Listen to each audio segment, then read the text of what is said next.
सवाल ऐसा है जिसके बाद ये सब नंगे हो जाएंगे, पूरी तरह से एको कपड़ा नहीं बचेगा इनके बदन के ऊपर। पूरी जो इन्होंने किया है 2 घंटे का इन्होंने परपंच किया है बैठ के कि ये आया बुला, तो 1 घंटा 23 मिनट तो इनको कुछ याद नहीं आया, ये वही अपना परपंच करते रहे विधवा विलाप। लेकिन उसके बाद ये आए गोदी मीडिया और ईडी वीडी सब पे आए, तो फिर ये क्या खर्रा लिख रहा है उसके अंदर, ना इसने किसी ऐसे पत्रकार का नाम बताया कि हिरेन जोशी ने उसको टोका हो, तो ये अपने आप में खुद बता गया कि ये बिल्कुल झूठ बोल रहा था।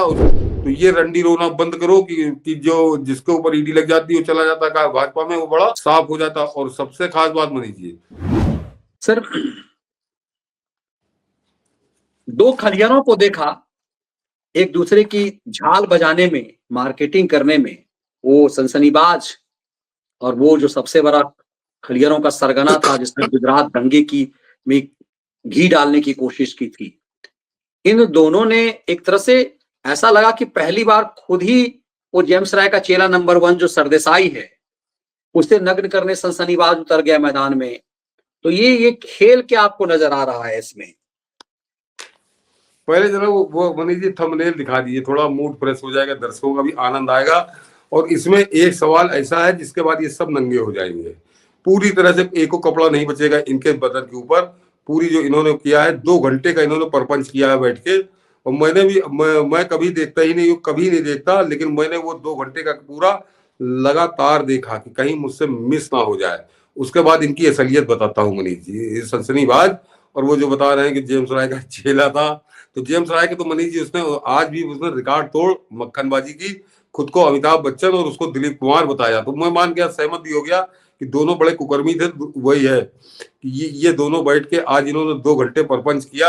और उसके बाद वो था मोदी के राज खोले, मनीष जी नीचे वाली हेडलाइन दिखा दिया, राज खोले खुद बेनकाब हो गए। ये तो बाद में बताइए, ये है कि मोदी शाह और उनके अनसुने राजनीतिक किस्से, राजदीप सरदेसाई ने खोल दिए सारे राज, ये इस तरह की हेडिंग लगाया करते हैं। तो उसके बाद मैंने कहा, क्योंकि ये अब हटा लीजिए मनीष जी इसको, बस इतनी काफी है इनको, ज्यादा वो नहीं है कि अब जरा इनको मैं बेनकाब करता हूँ, इनको पूरी तरह निर्वस्त्र करता हूँ कि ये 2 घंटे का जो कार्यक्रम है, तो उसमें 1 घंटा 23 मिनट मैं नोट कर रहा था। तो 1 घंटा 23 मिनट वो जो है 23 सेकंड मेरे भी वो उसमें काम नहीं आए, मैंने बिला वजह उसमें बर्बाद किए। वो केवल राजदीप अपना विधवा विलाप करता रहा कि वो मोदी ऐसे थे और मोदी बिल्कुल सामान्य थे, स्कूटर में चलते थे और मुझसे फोन पे बात हो जाती थी, मैं बुला लेता था तो 1 घंटे में आ जाते थे और 2 घंटे छतरी लगाए बैठे रहे। अरे इसमें तुम कौन सी बड़ी बहुत तीर मारने वाली बात कर रहे हो? मोदी मैं हम लोग तो बड़े दूर रहते हैं, लेकिन जब अटल जी यहाँ चुनाव लड़ते थे तो एक महीना मोदी आके लखनऊ में रहते थे। 96, 98 और 99 3 चुनाव हम लोगों ने बहुत, रोज प्रेस ब्रीफिंग होती थी, प्रेस ब्रीफिंग में मोदी रहते थे। तो उसमें अब कोई गाना गाने लगे मोदी, तो वो सामान्य कार्यकर्ता थे, संघ के प्रचारक थे। तो जब यहाँ थे तब भी वो सामान्य थे, तो जब दिल्ली में रहे तब भी सामान्य थे। और मैं 99 का भी चुनाव मुझे याद है, तब तक वो सामान्य थे। कहीं वो दिखावा कांग्रेसियों की तरह बड़ी बड़ी गाड़ियां वो बनाने वाला कोई इंतजाम नहीं होता है। और वो 1 घंटे के लिए आ गए, 2 घंटे के लिए आ गए, तो इसमें क्या कौन सी बड़ी बात है? उस समय जब वो प्रवक्ता की ड्यूटी थी तो वो आ जाते थे बुलाने पे। तो ऐसा कुछ नहीं कि कोई तुम अब नहीं आते, अब 10 साल से मुझको इंटरव्यू नहीं दिया, 12 साल से। तो ये विधवा विलाप वो कई बार कर चुका था, मैं सुन चुका, और इसी को घुमा फिरा के इन लोगों ने 1 घंटा 23 मिनट मेरे बर्बाद किए। मुझे ये था कि दर्शकों को बता दूं कि मैं इसने ये सनसनीबाज ने आज से 10-12 दिन पहले एक इसने बकायदे बड़ा थंबनेल लगाया था कि कौन है हिरेन जोशी और क्या चलाता है, मीडिया को कवर करता है। तो इसने ऐसी सनसनी बनाई थी कि मुझको लगा कि शायद अब यह बुलाया है। इसने कहा भी था कि मैं जो राजदीप को बुला के तब बात करूंगा। तो सबसे पहले तो नंगा इसको राजदीप ने कर दिया मनीष जी कि ये आया बुला, तो 1 घंटा 23 मिनट तो इनको कुछ याद नहीं आया, ये वही अपना परपंच करते रहे विधवा विलाप। लेकिन उसके बाद ये आए गोदी मीडिया और ईडी वीडी सब पे आए। तो दर्शक इसको जरा समझे मनीष जी कि हिरेन जोशी के बारे में जब उससे पूछा, तो अब उसने किताब क्या लिखी, किताब तो मैं उसकी खरीद के पढ़ने लायक तो मेरे कोई मतलब ही नहीं, मैंने उसकी 3 किताबें तीनों नहीं पढ़ी, कोई मतलब भी नहीं, ना पढ़ूंगा। लेकिन जैसा समा बनाया था तो मुझको लगा कुछ बम फोड़ेगा।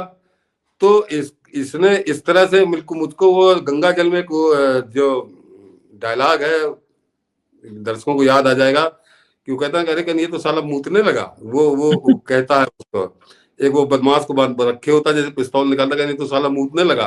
तो बिल्कुल वही स्थिति आज मुझे नजर आई कि जब हिरेन जोशी के बारे में पूछा कहना हिरेन जोशी से मेरा आमने सामने, लेकिन मेरा व्हाट्सएप पे मेरी बातचीत होती है, बहुत अच्छे से मुझको जवाब देते हैं। मुझको आज तक उन्होंने कभी टोका नहीं, ना उन्होंने कभी किसी खबर के लिए मुझ पर दबाव डाला। तो फिर ये क्या खर्रा लिख रहा है उसके अंदर, ना इसने किसी ऐसे पत्रकार का नाम बताया कि हिरेन जोशी ने उसको टोका हो। तो ये अपने आप में खुद बता गया कि ये बिल्कुल झूठ बोल रहा था। अपनी किताब में भी इसने सरासर सफेद झूठ लिखा है, क्योंकि हिरेन जोशी के बारे में बड़े प्यार से, बड़े सम्मान से और बड़ी अच्छी अच्छी बातें इसने करी। तो ये एक बड़ा था जिसको ये सनसनीबाज, उसका बकायदे थंबनेल लगा के पूरा प्रोग्राम इसने उसी पे कर डाला था कि उसके लिए अलग बुलाऊंगा। तो वो राजदीप में बिल्कुल धो दिया इसको, और ये इसने बड़ी कोशिश की लेकिन वो कुछ बोला नहीं। तो एक तो मनीष जी ये था। दूसरे वो ईडी पर आया मनीष जी कि ईडी मेरे पास ईडी है।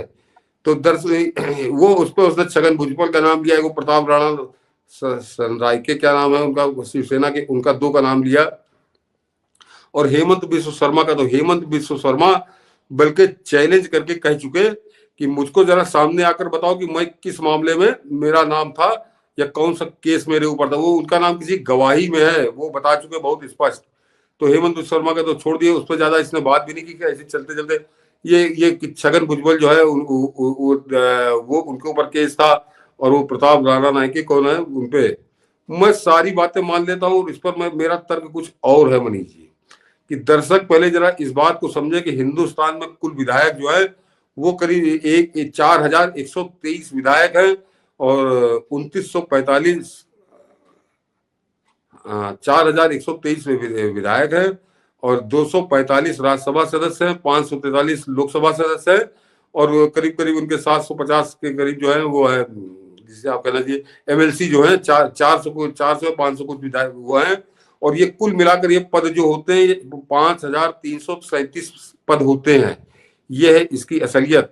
अब जरा मरीज जी पहले ईडी वाला वो दिखा दीजिए, उसके बाद इनकी बताता हूँ कि किस तरह से ईडी के नाम पर ये और इनके आका जिनके ऊपर ये पलते हैं वो उनका सच आपकी समझ में आ जाएगा कि ईडी का कन्विक्शन रेट 93% है। और ये अगस्त 2024 की रिपोर्ट है, उसमें मनीष जी जो खाली जो कलर्ड वाला आइटम है केवल ईडी का सच जो खोल दे, हाँ ये कलर्ड वाला आइटम थोड़ा बड़ा कर दीजिए कि in another response the junior finance minister said 132 of the 7,083 cases under PMLA are registered against politicians।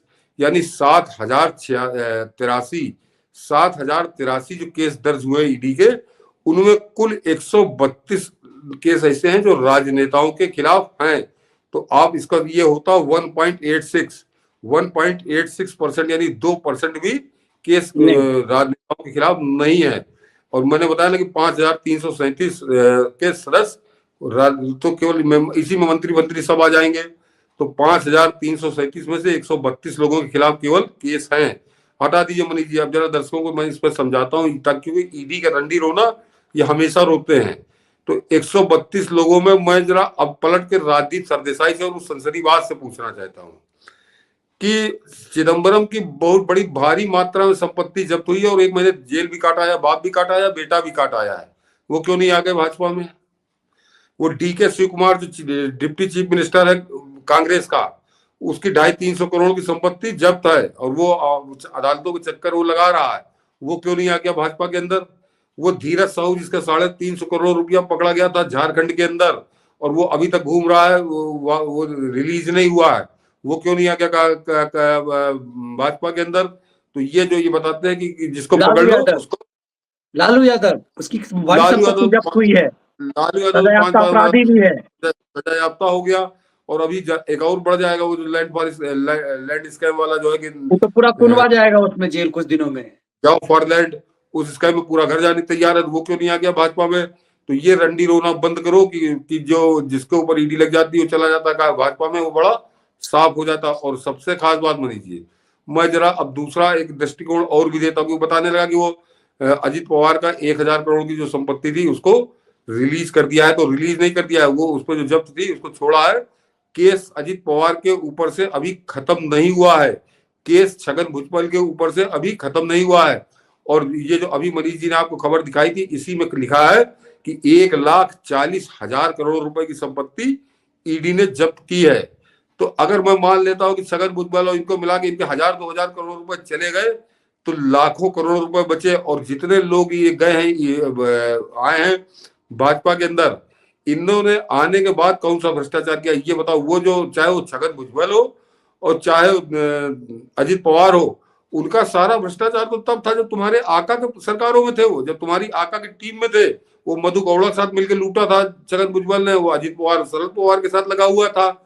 और शरद पवार को तो अब मुझे मेरा मानना है कि शरद पवार तो मेन तो खाया उसने, एक तरह से फेस था अजित पवार की, उसके जरिए जा रहा था माल, कहाँ जा रहा था ये तो दुनिया जानती होगी। तो वो कोई ईडी वाला दम जो था, तो वो भी ये रोना रोया तो छगन भुजबल और अजित पवार के नाम पे वो रोया। तो और शरद पवार की बड़ी बड़ी बड़ाई वो करता रहा। तो समझ में आया कि ये भी कोई मतलब नहीं है। लेकिन मनीष जी, गोदी मीडिया पर जिसने एक बात कही, तो वो दर्शकों को बता दूं जिसपे नंगे हो जाते हैं, कि वो आया प्रणव जेम्स राय पे। तो वो सनसनीबाज उसको अमिताभ बच्चन बता रहा था। तो कहने लगा मैं अगर अमिताभ बच्चन हूँ, तो फिर वो प्रणव जेम्स राय जो है वो दिलीप कुमार है, वो इतना ईमानदार है, दुनिया भर की बातें मैं सारी बातें मान लेता हूँ। और दर्शकों से कहूंगा, आप लोग भी जरा बिजनेस से कुछ लोग समझ रखते होंगे कि बिजनेस में जब कोई कर्ज दिया जाता है तो क्या रेट पे दिया जाता है मनीष जी?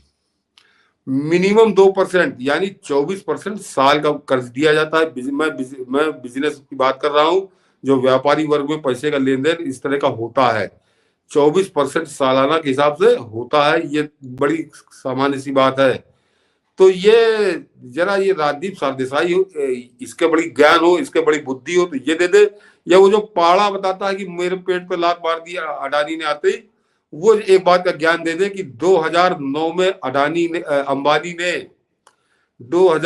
अंबानी से प्रणव राय ने 403 करोड़ रुपए का कर्ज जो लिया था, वो बिना ब्याज के क्यों लिया था और अंबानी ने क्यों दिया था, ये सबसे कहा मनीष जी। 400 करोड़ रुपए, और बिना ब्याज का, कि तुम कोई ब्याज मत देना। और वो बिना ब्याज का कर्ज जो है 2004 से 2000 कब तक चला? अभी 22-23 में जब अडानी ने खरीदा है तब तक चला वो। 2009 से 13 साल तक 400 करोड़ रुपया किस बात के लिए अब अंबानी तुम्हारे ऊपर रखे हुए था? तुम पे इतना फिदा क्यों था? तो ये तुम कहो कि अडानी बिल्कुल साधु आदमी है, बड़ा बड़ा सही है, और राहुल गांधी को गाली दो तुम, कि राहुल गांधी तो लगातार गाली बक रहा है कि अडानी अंबानी अडानी अंबानी। तो जब इतना भ्रष्ट आदमी जो पूरा देश लूटे ले रहा है, वो प्रणव जेम्स राय पर इतना मेहरबान क्यों हो गया था कि उसने 403 करोड़ रुपया बिना ब्याज के दे दिया और बिल्कुल कहीं सांस नहीं ली? तो ये अपने आप में बताता है कि वो अगर बेईमान था तो तुम महाबेईमान थे। तुम उस बेईमान से वसूली कर रहे थे 403 करोड़ रुपए की, लेकिन वो ऐसे दे नहीं सकता था, तो वो दिखावे के लिए तुम ये काम कर रहे थे। तो एक तो ये एनडीटीवी को लेकर जो रोना रो रहे थे, तो वो समझ में आ गया, दर्शकों को समझ में आ गया होगा कि मैं कहना क्या चाह रहा हूँ। और अपना IBN 7 को बताने कि जैसे मोदी आया वैसे IBN 7 को अंबानी ने टेक ओवर कर लिया, न्यूज 18 बन गया वो। इतना बताया इन्होंने, लेकिन खैराती कितना झूठ बोलते, कैसे आपकी आंखों में धूल झोंकते, ये नहीं बताया इन्होंने कि वो राघव बहल जो उसका मालिक था, उसने 4000 करोड़ रुपए में बेचा था IBN 7 को। कोई फ्री में आके, कोई ऐसा नहीं कि अंबानी ने कोई जाके डाका डाल दिया था, जाके वक्फ बोर्ड की तरह कब्जा कर दिया था। 4000 करोड़ रुपए उसने वसूले थे, और वसूले इसलिए थे क्योंकि उसके ऊपर 4300-4400 करोड़ रुपए का कर्ज था। उसके बाद भी उसने 300 करोड़ कहाँ से दिए होंगे भगवान ही जानता है। तो अपना कर्ज उसके कर्ज का पानी जो है नाक के ऊपर चला गया था। तो उसके बाद जब मोदी सरकार बन गई तो वो समझ गया कि अब तो और फकीरी आ जाएगी, कमाई का जरिया खत्म। तब उसने कर्जा तो किसी और उम्मीद में ले लिया था कि कांग्रेस की सरकार रहेगी, जब चलता रहेगा। तो वो जब 4000 करोड़ रुपए अंबानी ने दिए, तो जो बता रहा हूँ कि मेरी तो ये एक तो अपना पता नहीं क्यों लंगड़ा लूटने लगते हैं कि इनकी वजह से 4000 करोड़ रुपया अंबानी दे दिया, कोई 4 रुपया ना खर्चा करे इनके ऊपर। तो ना तो सनसनीबाज ने पूछा कि वो 4000 करोड़ रुपए क्या थे, और कौन सा ऐसा कुकर्म करता था वो राघव बहल की उसके वजह से उसको ऊपर इतना लंबा कर्जा आ गया था कि कर्जा चुकाने के लिए उसको बेचना पड़ा। तो 4-4 हजार करोड़ रुपए में बेचोगे और उसके बाद बताओगे कि जबरदस्ती कब्जा कर लिया, तो जरा शर्म करो इस तरह से लोगों को बरगलाने की। और मनीष जी, इसने गोदी मीडिया के जो बोला, तो उसमें तो इसने कटघरे में खड़ा कर दिया उसे सोनिया गांधी के देवर को। कह मुझको एक मैं बड़ा एहसान मानता हूँ कि कलीपुरी और अरुणपुरी जो है वो कभी भी उन्होंने मुझ पर कोई दबाव नहीं डाला नहीं। और मैं बिल्कुल स्वतंत्र होकर फ्री होकर काम करता हूँ और वो बड़े ईमानदार मालिक हैं, ये इसका कहने का मतलब था। और जिससे वो कह रहा था वो भी बड़ा बादशाह खिला के अपनी बातें कर रहा था। तो एक मैं मेरी समझ में ये नहीं आया कि उसको क्या मालूम नहीं है कि ये यही अजीत अंजुम ये किस तरह से श्वेता सिंह, अंजना ओम कश्यप, सुधीर चौधरी, गौरव सावंत, इन लोगों के फोटो लगा लगा के, थंबनेल लगा लगा के गोदी मीडिया का प्रचार ये बरसों से ढोल पीट रहा है। ये आज से नहीं, ये बहुत बरसों से। तो तुम में ऐसे कौन से सुरखाव को पड़ लगे हैं कि वो लोग लगातार ढोल पीट रहे हैं? तो ये अपने जिसकी आप में कुल अपनी जमा पूंजी ये है कि वो कांग्रेस नेता राजीव शुक्ला की पूंछ पकड़ के पत्रकार बना है, उसके अलावा कोई उपलब्धि जिसकी नहीं है, ना आज तक बोलना सीख पाया, क्या व्यक्तिगत हुआ। और आखिरी मतलब 2 घंटे तक वो बकवास थी, कोई मतलब नहीं था उसका। और एक जो इन्होंने अपनी सफाई में का जवाब निकाला कि वो राजीव शुक्ला की पूंछ पकड़ गए, तो दोनों बड़े जोश में कि पहले कोई रोक टोक नहीं होती थी, कांग्रेस कभी रोकती टोकती नहीं थी। और जब ये कह रहा था तो बड़ी बेशर्मी से टपक रही थी राजदीप सरदेसाई के चेहरे से। वो भूल गया कि उसकी करतूत किस तरह से संजय बारू अपनी किताब में लिख गए हैं कि कहला मुझको कभी किसी कांग्रेसी नेता ने या मिनिस्टर ने फोन नहीं किया। अरे बेशरम आदमी, संजय बारू अपनी किताब में लिख गए एक्सीडेंटल प्राइम मिनिस्टर में कि तुमने इस देश की सबसे बड़ी घटना जो कैश फॉरवर्ड हुआ था संसद के अंदर, उसका स्टिंग ऑपरेशन तुमने रोक दिया था, क्योंकि पृथ्वीराज चौहान ने तुमको फोन करके हौका था कि खबरदार दिखाना मत। और उसके बाद तुमने बड़ी दुनिया तुम पर थूकती रही, लेकिन तुम हफ्तेदार से तुमने नहीं दिखाया था उसको। तो वो जब एक घटना है तो ऐसी कई घटनाएं होंगी। तो अपनी मैंने कहा ना इसकी जो धज्जियां थी उसकी उड़ाने वाली बात। और एक आखिरी बता दूं दर्शकों को, समय बहुत हो रहा है, कि एक ये दोनों मिलके बड़ा जैसे ढोल और मंजीरा का बड़ा लय ताल के बजते हैं, दोनों अपनी अपनी सफाई देने लगे कि अरे हाँ बिल्कुल, देखिए 2011 से 2014 तक हम लोगों ने अन्ना को लगातार लाइव दिखाया, केजरीवाल को लाइव दिखाया, लेकिन कभी कांग्रेस ने हमको नहीं टोका। अरे यार, ये आम आदमी को बेवकूफ बनाओ तुम दोनों बैठ के। अरे केजरीवाल तो प्रोजेक्ट ही कांग्रेस का था, कांग्रेस का था, कौन नहीं जानता है इस बात को। और ये हम लोग, मेरे तो किताब निकाल के दिखाऊंगा दर्शकों को, उसके किसी दिन आपको स्क्रीनशॉट लगाऊंगा कि 2011 में ही मैं अप्रैल मई में मैंने लिखा था कि ये कांग्रेस का प्रोजेक्ट है और कांग्रेस इसको जानबूझ कर लाई है ताकि हमारे करतूत कुछ कम हो जाए। तो कांग्रेस को तो उसको कुछ जरूरत से ज्यादा प्रोजेक्ट करना ही करना था, तो तुमको फोन काहे करते? और तुम लोग उसमें शामिल थे कि, और किस तरह शामिल थे वो तो आज सुसवा तो जाके बाकायदा चुनाव लड़ गया था। तो ये अपने आप में जो अन्ना और केजरीवाल के जो बहाना बना के कि हमने तो 14 तक कांग्रेस ने हमको कभी नहीं टोका कि तुम अन्ना को क्यों इतना प्रोजेक्ट कर रहे हो, तो बेवकूफ बनाओ आम आदमी को। जो प्रेस से संबंधित लोग हैं वो बहुत अच्छे से जानते हैं कि वो केजरीवाल और अन्ना जो है वो कांग्रेस का प्रोजेक्ट थे। और ये तो पहले चुनाव के बाद तत्काल 15 दिन में कलई खुल गई थी कि बड़ी गाली दे के एक दूसरे चुनाव लड़े थे और साथ मिलकर सरकार बना ली थी। केजरीवाल बड़ा सियाना कौआ है कि उसने फिर कांग्रेस को किस तरह निपटाया ये दुनिया जानती है, मगर उससे पहले दोनों एक दूसरे के ही चेले थे, एक दूसरे से मिले हुए थे। तो उनका ढोल बजाकर तुम अपनी खाल बचाने की कोशिश कर रहे हो, तो ये मतलब क्या कहूं इनको। मतलब ये बेसिकली दुकान लगाने आए थे आका का, कि इसकी महिमा मंडन करने की। कांग्रेस के दौर में कभी कुछ नहीं होता था, आजकल हम लोगों को खलियर बना दिया गया, हम लोग खलियर खैराती हो गए हैं। हाँ बस। और वैसे बता दूं मनीष जी कि जिनको थोड़ा सुनना हो तो 1 घंटा 23 मिनट जो ये परपंच करता रहा, तो मगर उसमें भूरी भूरी प्रशंसा जो है अमित शाह की और भूरी भूरी प्रशंसा नरेंद्र मोदी की इसने की है। इसमें बुराई नहीं की कतई, मतलब एक तरह से कहीं जैसे दोबारा एंट्री करने की कोशिश ये कर रहा है, लेकिन वो ये खुद ही बता रहा था कि 2012 से हमारी बात नहीं हुई, तो तुम इस लायक हो ही नहीं, अभी भी तुम अपना वही चरित्र दिखा रहे थे।